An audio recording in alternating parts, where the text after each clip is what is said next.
Yes. Very true. I agree with that. Yeah. This Toastmaster Madhura. Yeah. Yeah, so with that, I think. with that, I would like to ask, Mugdha, what were your learnings from this journey of inclusion? I think to put it in just one simple line, my biggest learning is that we are all work in progress. You know, it's a journey for all of us that we are going through. I personally always encourage people to change their vocabulary and drop using the words like good or bad and positive and negative, that I am a bad person or I have this bad traits. Instead, we can classify our traits or our world into helpful versus not helpful. And when instead of saying that this thing in me is bad, if I could use it is not helpful, then I know that it can be changed. Then I know there are certain things which are helpful, which I can grow more, and then there are certain not helpful things which I can modify and work on. Only if we can have a holistic view of people like this and ourselves, then I think we could work towards this journey of better inclusion people. When we interact with people, we should be knowing that we are just looking at one chapter in that entire book, and there is so much that has happened before, and there is so much that is about to unfold. And every single of us, we have that potential to grow and evolve up to maximizing our potential. We have that inherently within us. So I think only if we can believe truly that all of us are work in progress, then we can truly start the process of inclusion and not just look at one aspect and label. Toastmaster Vidya, would you like to share your learnings? Yeah, when I used to go for physiotherapy with this kid, that place used to be filled with kids who had multiple challenges. In fact, there was one girl who was like around 5'8" and extremely beautiful to look at, but she was paralyzed hip down. She had to be lifted, and she used to come there, do her therapy, go back, but a smile on the face. The kind of positivity that these children have despite the challenges, it shows that we all actually have that strength within ourselves. If needed, we will rise up to the occasion. So that is something we need to search, and that is a big learning for me when I look at them. That despite there's one guy called Nick Vujicic who doesn't have hands or legs, and he does everything in the world.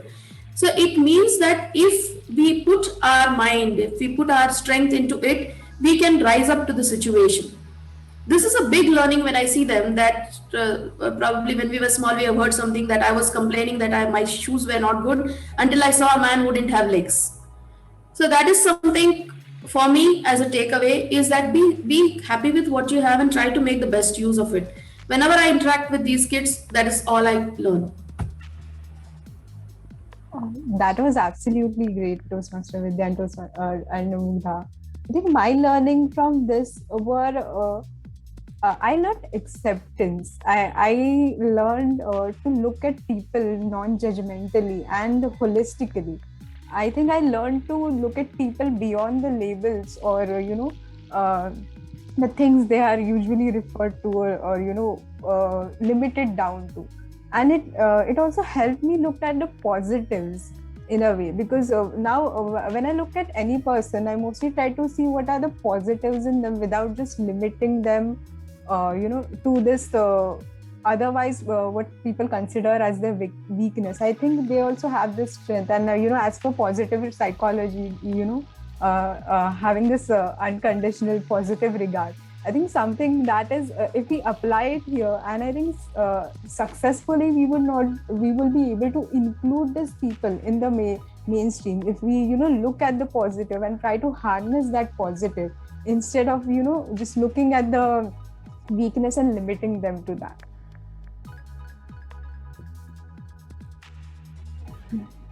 Thank you, Toastmaster Madhura, for your thought. Mugdha, if you have to ask, if you want to share one message for all the people in the society, what could be that message from your side? Yeah. I think that one message would be to be very sensitive when you know that you are dealing with someone having psychological disorder. Be very careful about how you're communicating with them. Don't ask them awkward questions. Don't show them pity or sympathy. And be patient and be supportive to them, just the way you would support anyone with any physical disorder. Like, you wouldn't ask someone having a coronary heart condition to just run 10 kilometers because you say, "Okay, you look alive, your heart seems to be working if you are alive." You wouldn't Right. belittle their problems. So I think be more supportive and empathetic towards people having psychological disorders. Agreed, very true. Yes, thank you for that.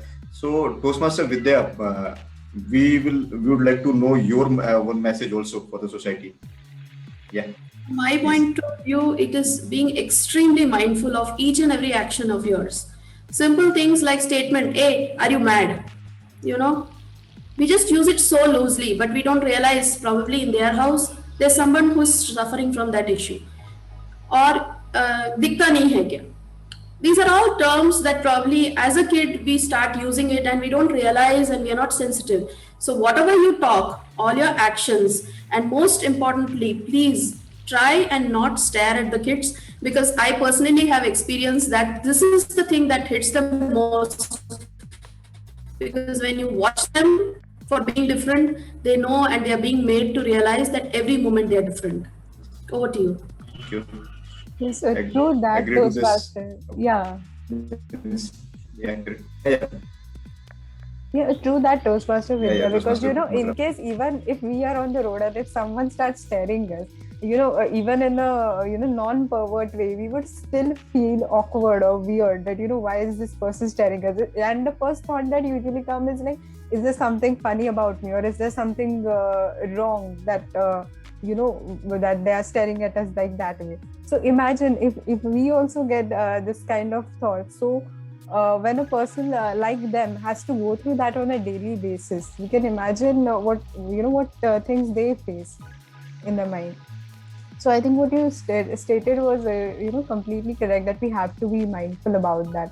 And as you said, Mugdha, like it was absolutely true that when it comes to physical challenges, we take they receive more respect than the mental health disorders. That is something I think people are more comfortable telling that, and sometimes I think, nowadays, some people actually feel proud of telling it. If you would have observed it, I have diabetes, I have sugar, it's kind of a reflection that, maybe they have a busy lifestyle, or, but, people Or are I very work so hard. yeah, or I work so hard, and it's like, sometimes they pride in it, but they are more comfortable revealing these things.